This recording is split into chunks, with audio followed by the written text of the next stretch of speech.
Alright मंडळी, so बरेच सगळे मराठी सिनेमासृष्टीकडनं ट्रेलर्स आणि टीझर्स ड्रॉप झालेले आहेत. खरं तर छावाच्या पार्श्वभूमीवर त्यांनी ते ड्रॉप करण्याचा निर्णय घेतला असं कुठेतरी मला वाटलं. पण आय थिंक ही स्ट्रॅटेजी त्यांना बॅकलॅश करणार आहे. कारण सध्या इंटरनेटवरती सगळीकडे फक्त आणि फक्त छावा हे ट्रेंडिंगला सुरू आहे. त्याच्यामुळे जर का तुम्ही पाहिलं असेल तर इव्हन रणवीर बाजाची जी कॉन्ट्रोव्हर्सी झाली होती किंवा समय रैनाची, अगदी ती सुद्धा आता ओव्हरशॅडो झालेली आहे.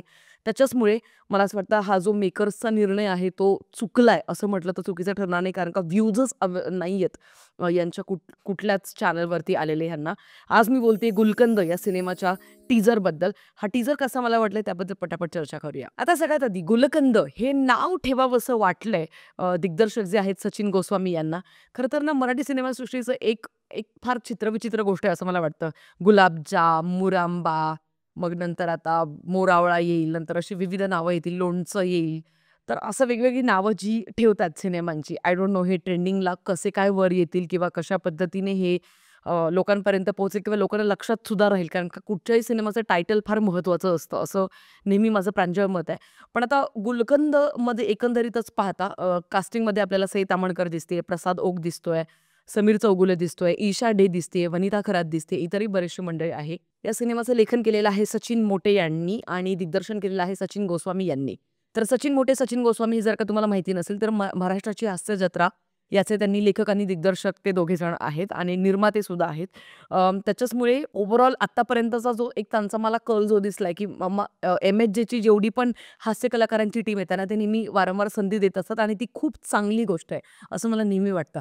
कारण जे कलाकार आपल्याला आत्तापर्यंत सारखं हसवत आलेले आहेत त्यांना एक अशा आगळ्या-वेगळ्या विविध कलाकृतींमध्ये बघून थोडंसं हायसं वाटतं, बरं वाटतं की ते सुद्धा एक वेगवेगळ्या अपॉर्च्युनिटीजला एक्सप्लोर करू पाहताय. पण सध्या गुलकंदाबद्दल जर का बोलायचं झालं तर 2 कपल्स आहेत. क्लिअरली आपल्याला टीझरमधनं दिसतंय. एक माने कपल आहे, एक ढवळे कपल आहे. तर या दोन्ही कपल्सची एक वेगवेगळी त्यांची स्ट्रेंथ्स अँड वीकनेसेस आहेत. म्हणजे दोन्ही कपल्सच्या काही वेगवेगळ्या सवयी आहेत आणि ते त्या कशा पद्धतीने त्यांनी फुलवलेल्या असतील सिनेमामध्ये ते बघण्यात जास्त रस असणार आहे. आता ना आत्तापर्यंत त्याच सारख्या-सारख्या कपल्सच्या जोड्या म्हणजे तेच ठराविक 4 ते 5 ॲक्टर, 4 ते 5 ॲक्ट्रेसेस यांच्याच एकमेकांमध्ये बनवल्या गेलेल्या जोड्या. तेच बघून लिटरली कंटाळा आला होता. ही ॲटलीस्ट ह्या जोड्या कुठेतरी फ्रेश वाटताय. समीर चौगुले, सई तामणकर सोबत. पण नाही तर प्यायची कशाला? तू अजून जागी झोपायला चल. आणि प्रसाद ओक, ईशा डे सोबत.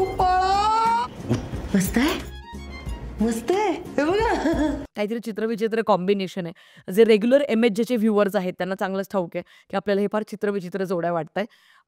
पण तरीसुद्धा मला ह्या जोड्या फ्रेश वाटतायत बघायला. म्युझिकसुद्धा फ्रेश जाणवत आहे. एकंदरीतच एक रॉमकॉम स्टाईलचा हा सिनेमा मला वाटतं. म्हणजे त्यांनी तर खरं तर फॅमकॉम असं नाव दिलं या सिनेमाला. म्हणजे फॅमिलीसोबत बसून तुम्ही हा सिनेमा कॉमेडीची एक वेगळी मजा लुटू शकणार आहात असं आपल्याला एकंदरीतच वाटतंय. बाकी समीर चौगुले तेच आपलं हमरेको तुमरेको मध्ये आपल्याला दिसत आहेत. इसका हाथ है उसका धड़ है गुंडो का मुंडा है. चल निकल. अरे अरे ताट. सॉरी. जे ते MHJ मध्ये करत आलेले आहेत. इव्हन ईशा डेचा सुद्धा तो एक विशिष्ट पद्धतीने आवाज, गळा असं थोडंसं असं बसका करून बोलण्याचा जी एक तिची स्टाईल आहे, ज्याच्यामधनं ती विनोद निर्मिती करत असते MHJच्या सेटवरती. ते आपल्याला चित्रपटाच्या टीझरमध्ये दिसतंय. जरा गप्प बसशील. कोणी कसंही वागू दे, तुम्ही बायकोला चोरडा. सई तामणकर थोडी वेगळ्या वेगळ्या दिसते आणि प्रसाद ओक सुद्धा. अशा काहीतरी एक्सपेरिमेंट्स करत राहिले ना की मग कुठेतरी थोडंसं फ्रेशनेस जाणवते. नाही तर वारंवार तेच बघून इतका कंटाळा आलाय तर लिटरली सांगते. बट येस अगेन हा सुद्धा सिनेमा तसा सिनेमा नाहीये की ज्याला तुम्ही थिएटरमध्येच जाऊन बघावं. म्हणजे ऑफकोर्स आता हे बघा काय झालंय की पोस्ट कोविड आपण एवढा कॉन्टेंट एक्सप्लोर केलेला आहे. त्याच्यामुळे आता सिनेमागृहात जर का जायचे आपल्याला तर विशिष्ट प्रकारचे सिनेमेच आहेत जे आपल्याला खेचू शकतात. त्याच्यामध्ये तुम्हाला एक सिनेमॅटिक एक्सपिरियन्स घ्यायचा असतो.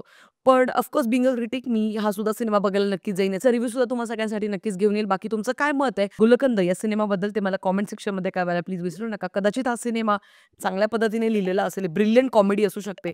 बघूया ते तर सिनेमाचा ट्रेलर आल्यावरच समजेल. बाकी भेटूया पुढच्या व्हिडिओमध्ये. तोपर्यंत काळजी घ्या. Peace out.